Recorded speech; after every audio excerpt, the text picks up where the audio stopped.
नमस्कार, मी स्नेहल किचन वर्ल्डमध्ये तुम्हा सर्वांचं खूप खूप स्वागत करते।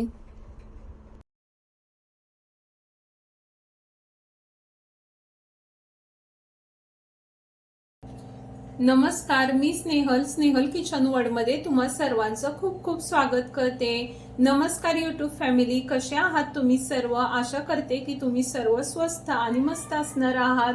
तर आज या ठिकाणी आपण एक नवीन रेसिपी पाहणार आहोत स्वीट डिशची। तर या ठिकाणी तुम्ही पाहू शकता ब्रेड घेतलेले आहेत। तर अर्थातच आपण आज ब्रेडचे गुलाबजामुन पाहणार आहोत। याआधी आपण खव्याच्या गुलाबजामची रेसिपी चॅनलवरती शेअर केलेली आहे। तर रव्याचे गुलाबजाम असतात, खव्याचे पण होतात। तर आज या ठिकाणी आपण अगदी इन्स्टंट अशा पद्धतीने छान रसरशीत असे आज ब्रेडचे गुलाबजामुन आपण पाहणार आहोत। तर बऱ्याच वेळा आपल्या घरामध्ये ब्रेड शिल्लक असतो आणि त्यापासून मग आपण काय बनवायचं असं विचार करतो। तर अगदी झटपट असे होणारे हे ब्रेडचे गुलाबजामुन कसे करायचे हे आज आपण पाहणार आहोत। तर चला तर अधिक वेळ न करता रेसिपीला सुरुवात करूयात। तर ब्रेडचे गुलाबजाम तयार करण्यासाठी जे लागणारे साहित्य आहे ते आधी आपण पाहून घेऊयात। तर ब्रेडचे गुलाबजाम तयार करण्यासाठी या ठिकाणी 1 वाटी साखर घेतलेली आहे। या ठिकाणी 4 ते 5 विलायची बारीक करून घेतलेल्या आहेत मिक्सरला ग्राइंड करून।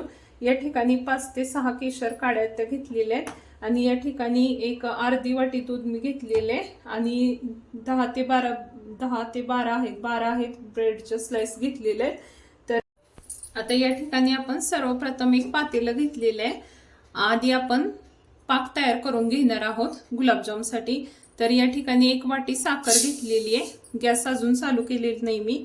तर 1 वाटी साखर किंवा 1 कप साखर जेव्हा तुम्ही घेणार आहात तर त्यासाठी 1 वाटीच पाणी आपल्याला या ठिकाणी घ्यायचं आहे। तर या ठिकाणी 1 वाटी पाणी मी घेत आहे आणि आता आपण या ठिकाणी आता गॅस चालू करून घेऊयात। आता आपण गॅस चालू करून घेतलेले आहे आणि याला आता मीडियम फ्लेम वरती आपण साखर अशी विरघळवून घेऊयात। उकळी येईपर्यंत आपण आता याला हलवत राहायचं आहे। आता आपल्या पाकाला उकळी आलेली आहे या ठिकाणी तुम्ही पाहू शकता। आता याला आपण असंच मीडियम फ्लेम वरती आपण थोडंसं 5 ते 6 मिनिटं पाक शिजवून घ्यायचं आहे। गॅस चालू ठेवून आपल्याला उकळी आल्यानंतर 5 ते 6 मिनिटांना आपण पुन्हा पाक चेक करून बघूया। अगदी आपल्याला या ठिकाणी 1 तारी किंवा 2 तारी पाक नाही बनवायचा। तर चिकट होईपर्यंत फक्त आपल्या या ठिकाणी चिकट असा पाक तयार करून घ्यायचा आहे। आता या ठिकाणी पाकाला उकळी आलेली आहे छान अशी आणि 5 मिनिटं झालेले 5 ते 7 मिनिटांनंतर आता आपल्याकडे असा हाताला चिकट लागेल असा पाक या ठिकाणी तयार झालेला आहे। जास्त आपला 1 तारी किंवा 2 तारी नाही तर असं गुळगुळीत हाताला असं चिकट लागतो असं पाक या ठिकाणी तयार झालेला आहे। आता आपण गॅस बंद करून घेऊयात। यामध्ये आता विलायची पावडर आहे ते टाकून घेऊयात मिक्स करून। या ठिकाणी केशर आहे ते पण घालून घेते यामध्ये आणि आता आपण हे छान असं हलवून घेऊयात। पाकामध्ये केशर आणि विलायची पावडर टाकलेली आहे। आता आपण गॅसची फ्लेम बंद केलेली आहे आणि आता आपण हा पाक जो आहे तो आता तयार झालेला आहे आपला या ठिकाणी। आता आपण गुलाबजाम करून घेऊयात। या ठिकाणी आता हा पाक आपण झाकून ठेवूयात थोडा वेळ। आता आपला पाक तयार झालेला आहे। आपण आता गुलाबजाम तयार करण्यासाठी ब्रेड घेऊयात आणि आता या ठिकाणी आपण ब्रेडच्या कडा ज्या आहेत त्या सर्वप्रथम कट करून घेणार आहोत अशा पद्धतीने। सर्व ब्रेडच्या आपण अशा पद्धतीने 2 ब्रेड घेतलेले ते एकावरती एक ठेवून आणि अशा पद्धतीने आपण त्याच्या कडा काढून घ्यायच्या आहेत ब्रेडच्या। ब्रेड तुम्ही कोणतेही घेऊ शकता, साधे ब्रेड घेऊ शकता किंवा सँडविच ब्रेड मिळाले तर ते देखील घेऊ शकता। आपण आता या ठिकाणी अशा पद्धतीने सर्व ब्रेडच्या कडा वेगळ्या करून घेणार आहोत अशा पद्धतीने।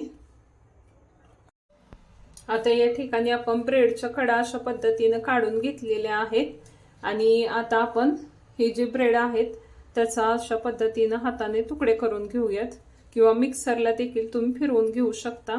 तर आता आपण मी इथे हातानेच याचे असे बारीक बारीक तुकडे करून घेणार आहे।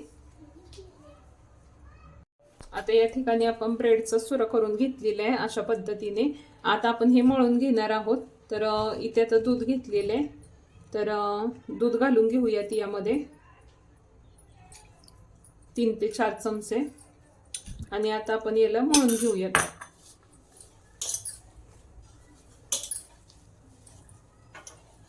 हे जे दुधाचं मॉइश्चर आहे यामध्ये आपल्याला व्यवस्थित आता याला चांगलं मळून घ्यायचं आहे.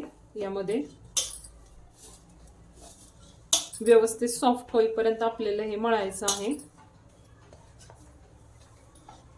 ब्रेडचं कोणतंही यामध्ये आपल्याला ब्रेडचे कण यामध्ये नाही राहिले पाहिजे. तर अशा पद्धतीने सॉफ्ट असा गोळा होईपर्यंत आपण याला मळून घेऊयात. जर कोरडं वाटत असेल तर यामध्ये अधूनमधून दूध घालून घ्यायचं आहे आपण 1 ते 2 चमचे.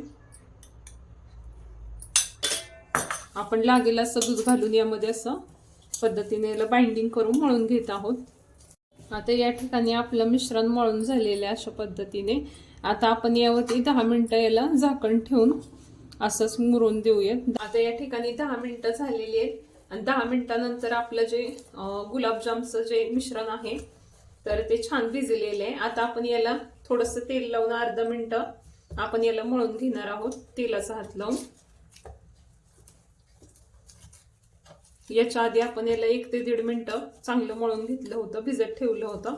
आता आपण याला पुन्हा एक अर्धा मिनिट पुन्हा तेल लावून हलक्या हाताने छान असा गोळा करून घेतलेला आहे. आता आपण याचे गुलाबजाम वळून घेऊयात. आता हाताला थोडंसं तेल लावून घेते मी आणि तेल लावून आपण याला असं वळून घेऊयात गुलाबजाम. तर गुलाबजाम वळत असताना नेहमी आपण त्याला भेगा न पडता असे वळून घ्यायचे आहेत. जर याला जर कुठं भेगा पडल्या तर ते तेलात टाकल्यानंतर मग ते उघडतात आणि मग तेल पितात. त्यामुळे या ठिकाणी गुलाबजाम वळत असताना आपण हे लक्ष द्यायचं आहे. कुठल्याही प्रकारची भेग न राहता सॉफ्ट असा गोल असं बनवून घ्यायचं आहे. इथे पाहू शकता तुम्ही पूर्ण गोल असं झालेलं आहे. इथं कुठेही दरार ठेवायची नाही आपल्याला गुलाबजाम तयार करताना. अशा प्रकारे आपण गुलाबजाम वळून घेऊयात इतर राहिलेले.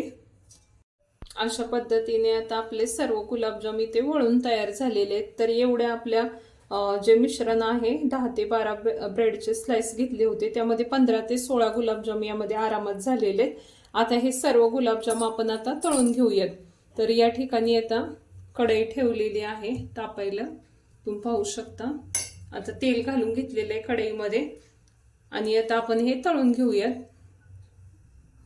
या ठिकाणी आता आपलं तेल गरम झालेलं आहे, पाहू शकता. आपण एक गोळी टाकून घेतलेली आहे मिश्रणाची आणि ती आता छान या ठिकाणी तळून झालेली आहे. तर आता तेल आपलं मीडियम असं गरम करून घ्यायचं. जास्तही गरम तेल करायचं नाही आपल्याला, नाहीतर मग आतमध्ये गुलाबजाम कच्चे राहतात, वरून तळले जातात. आता या ठिकाणी आपले गुलाबजाम तेलामध्ये घालून घेऊयात आपण. आता या ठिकाणी आपले गुलाबजाम छान सोनेरी रंगावरती तळून झालेले. आता आपण हे काढून घेऊयात एका बाउलमध्ये. उरलेले गुलाबजाम पण आपण अशा पद्धतीनं तेलात सोडून घेऊयात. एकदम अशा बारीक फ्लेमवरती आपण याला तळून घ्यायचं. जास्त मोठी फ्लेम असेल तर मग लगेचच लाल होतात गुलाबजाम आपले. व्यवस्थित असे आतमध्ये पचले जात नाहीत. आता या ठिकाणी आपली गुलाबजामची दुसरी बॅच पण तयार झालेली आहे तळून. छान असे सोनेरी रंगावर आपण असे तळून घेतलेले आहेत गुलाबजाम. आता हे सुद्धा आपण काढून घेऊयात. इथे अशा पद्धतीने आपले सर्व गुलाबजाम छान आता तळून तयार झालेले तुम्ही पाहू शकता. आता आपला पाक देखील तयार झालेला आहे. तर आता आपले जे गुलाबजाम आहेत ते आता आपण इथं पाहू शकता. आपण पाक तयार केलेल्या पातेल्यामध्ये. तर आपले गुलाबजाम जे आहेत आता या पाकामध्ये सोडून घेऊयात. तर पाक आपला अगदी आता थंड म्हणजे कोमट आहे, थंड पूर्ण थंड झालेलं नाही, जास्त गरमही नाही असं पाक आहे आता.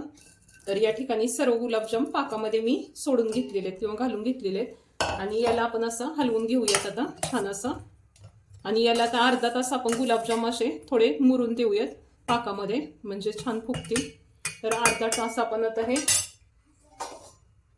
तास आपण हे सर्व गुलाबजाम आता पाकात घालून घेतलेले. छान असा कलर आलेला आहे गुलाबजामला तुम्ही पाहू शकता. आता हे गुलाबजाम जे आहेत त्याचा असेच अर्धा तास आपण रेस्ट करू देऊयात. अर्ध्या तासानंतर आता आपले गुलाबजाम छान असे तयार झालेले आहेत. तुम्ही पाहू शकता छान असे पाक पिलेले आहेत. आता अर्धा तास आपण याला असंच ठेवलं होतं मुरत.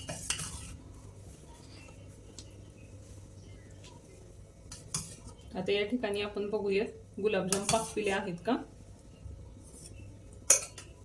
तुम्ही पाहू शकता किती छान असा कलर आलेला आहे गुलाबजामला आणि अगदी आतपर्यंत असं छान रसरशीत असे झालेले पाहू शकता. आधी छान असे पाक पिल लागलेले आहेत. आता फुगलेले आहेत गुलाबजाम आपले आणि छान असे झालेले आहेत. या ठिकाणी तुम्ही पाहू शकता किती छान असं कलर आलेले आहेत. तर जर गुलाबजामची रेसिपी आहे ती जर तुम्हाला आवडली असेल तर व्हिडिओला लाईक करा, शेअर करा आणि तुम्ही जर माझ्या चॅनलवरती नवीन असाल तर चॅनलला सबस्क्राईब करायला विसरू नका. तर अशा पद्धतीने आपली इथे गुलाबजामची रेसिपी पूर्ण झालेली आहे. तर एवढे आपण जे ब्रेड घेतले होते तर त्या ब्रेडमध्ये 10 ते 12 ब्रेड होते. तर त्यामध्ये या ठिकाणी 15 ते 16 गुलाबजाम आपले आरामात या ठिकाणी तयार झालेले आहेत. तर तुम्ही पाहू शकता किती छान असं आपलं गुलाबजाम या ठिकाणी तयार झालेले आहेत. या ठिकाणी आपली गुलाबजामची रेसिपी पूर्ण झालेली आहे. तुम्ही पाहू शकता किती छान असे गुलाबजाम या ठिकाणी आपले तयार झालेले आहेत. जर तुम्हाला आजचं माझं गुलाबजामची रेसिपी आवडली असेल तर रेसिपीला लाईक करा, शेअर करा आणि चॅनलवरती नवीन असाल तर नक्की चॅनलला सबस्क्राईब करा. आणि आता भेटूयात पुन्हा एका अशा सुंदर अशा रेसिपी सोबत. तोपर्यंत खात राहा, मस्त राहा. या ठिकाणी मी घेते तुमचा निरोप. सर्वांना बाय बाय.